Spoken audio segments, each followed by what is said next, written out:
Hello friends, आज हम बात करेंगे कि वेपर कंप्रेशन रेफ्रिजरेशन साइकिल क्या होता है और इसके कंपोनेंट क्या होते हैं।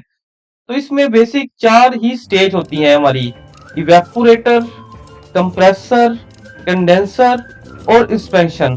आगे हम वीडियो में जानेंगे पूरी एक एक करके कि इवेपोरेटर क्या होता है, कंप्रेसर क्या काम करता है और इसकी हमें क्यों जरूरत पड़ती है, कंडेंसर क्या काम करता है, एक्सपेंशन वाल्व की क्या जरूरत होती है और ये कैसे काम करता है। तो स्वागत है आपका दोस्तों मेरे YouTube चैनल जिज्ञासा टिप्स एंड ट्रिक्स में। आज हम बात कर रहे हैं जैसे रेफ्रिजरेशन स्टेज और इसके साइकिल की, जैसे आप मेरी स्क्रीन पे देख भी पा रहे हो। तो यहाँ पे मैंने चार स्टेज में इसको डिवाइड किया हुआ है, जैसे हम पहले बात भी कर रहे थे। तो पहले नंबर पे आता है हमारा इवेपोरेटर, कंप्रेसर, कंडेंसर और एक्सपेंशन वाल्व। अब हम आप इसकी पूरी डिटेल डिस्कस करेंगे कि रेफ्रिजरेशन की स्टेज कैसे कैसे चेंज होती है और कैसे इसका साइकिल जो रहता है वो पूरा करता है। तो हम स्टार्ट करेंगे इवेपोरेटर से। इवेपोरेटर के लिए हम इसको फर्स्ट स्टेज पे रखेंगे। तो जब भी हमारा रेफ्रिजरेंट इवेपोरेटर स्टेज के आउटलेट में जाता है तो यहाँ पे इसका जो रहता है लो प्रेशर रहता है, लो टेम्परेचर में होता है और ये वेपोरेट स्टेट में होता है। वेपोरेशन स्टेज के बाद ये कंप्रेसर में जाता है।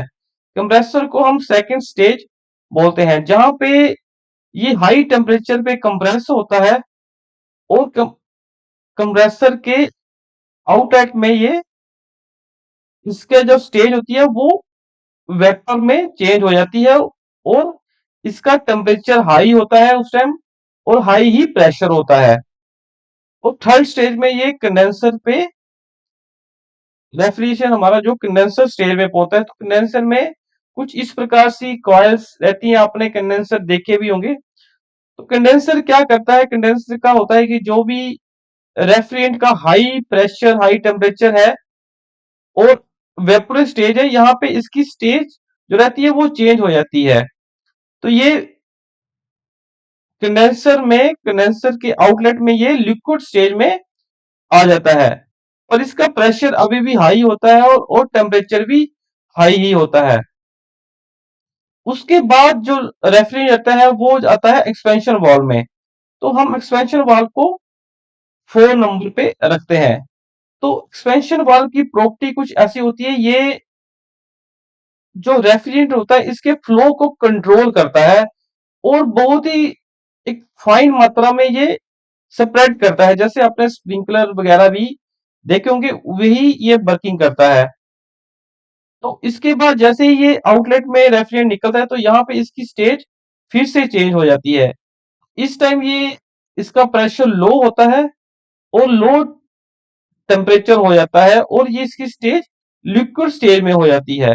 तो जैसे ही लिक्विड स्टेज में रेफ्रिजरेंट हमारी इवेपोरेटर में पहुंचता है तो इवेपोरेटर में इसका टेम्परेचर भी काफी लो होता है। तो ये क्या करता है, अपनी हीट जो भी रहती है वो रिमूव कर देता है। तो जहां पे जैसे भी आपको एचयू वगैरह आपने देखे होंगे, जहां पे भी उसकी एचयू की कॉइल्स रहती हैं, तो एचयू की कॉइल पे जो भी वाटर जाता है वहां से इसके थ्रू होके जाता है।